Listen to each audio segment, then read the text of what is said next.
তো hey guys, চলে এলাম আমার একটা নতুন ব্লগ নিয়ে। তো আজকে আমরা যাচ্ছি হচ্ছে যে কি আমাদের বাগানে গাছ বসানো হচ্ছে, আর গাছ বসানোর জন্য তো টব দরকার। আর টব না কিনলে তো গাছ হবেও না, তাই আমরা বেশি দেরি না করে বিকাল বিকাল বেরিয়ে পড়েছিলাম হচ্ছে যে কি টব কিনতে। আর কোথায় টব কিনতে যাচ্ছি সেটা কিন্তু একটু পরেই জানতে পারবেন। বেশি দেরি না করে স্টার্ট করা যাক আজকের ব্লগটা। তো চলো যাওয়া যাক। তো এখানে রাস্তা দেখতে দেখতে আমরা সামনের দিকে এগিয়ে যাচ্ছিলাম।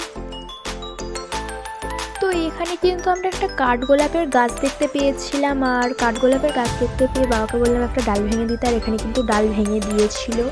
আর তোমাদের ওখানে কাঠগোলাপকে কেক কিনে বানিয়েছিল অবশ্যই কিন্তু কমেন্টে জানাবেন। তো এবার গাছের ডালটা ভেঙে নিয়ে আমরা এবার সামনের দিকে এগিয়ে গেলাম, কেননা বেশি দেরি করলে আবার সন্ধে হয়ে যাবে। অলরেডি মোটামুটি কিন্তু সন্ধে হয়ে গেছে, যেহেতু এখন শীতকাল। আর গোবরার গেট পড়া মানে তো সারাটা দিন রয়ে যাওয়া। 2000 years later. তো ফাইনালি গেট খুললো, আর আমরা সামনের দিকে এগিয়ে গেলাম, কেননা প্রচুরই সন্ধে হয়ে গিয়েছিল। তো এখানে কিন্তু আমরা অটো থেকে নেমে পড়েছিলাম।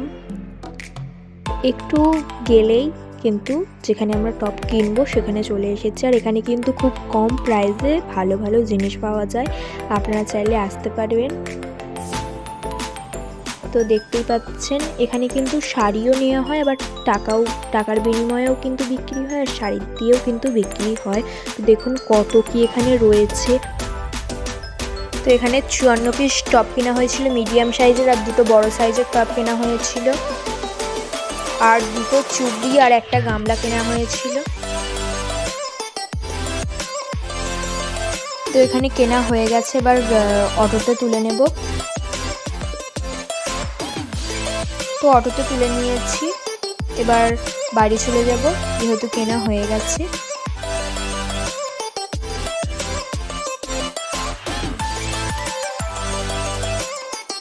তো এখানে বাড়ি কিন্তু আমরা চলে এসেছি অলরেডি। এবার অটো থেকে সব কিছু নামিয়ে নিলাম।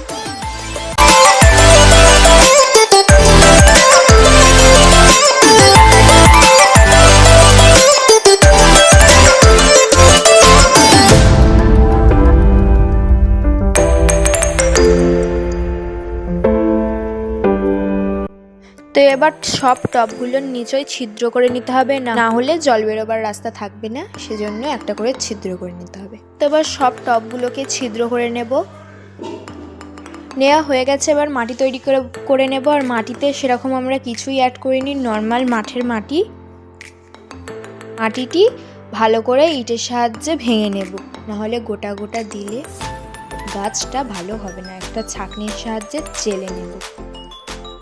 এবার সব ছিদ্র করা টপে সব মাটিগুলো এবার ভরে নিয়ে গাছগুলোকে বসিয়ে নেব। তো এখানে সব টপে ফুল গাছগুলোকে বসিয়ে নিয়েছি, দেখো কতটা সুন্দর লাগছে একসাথে।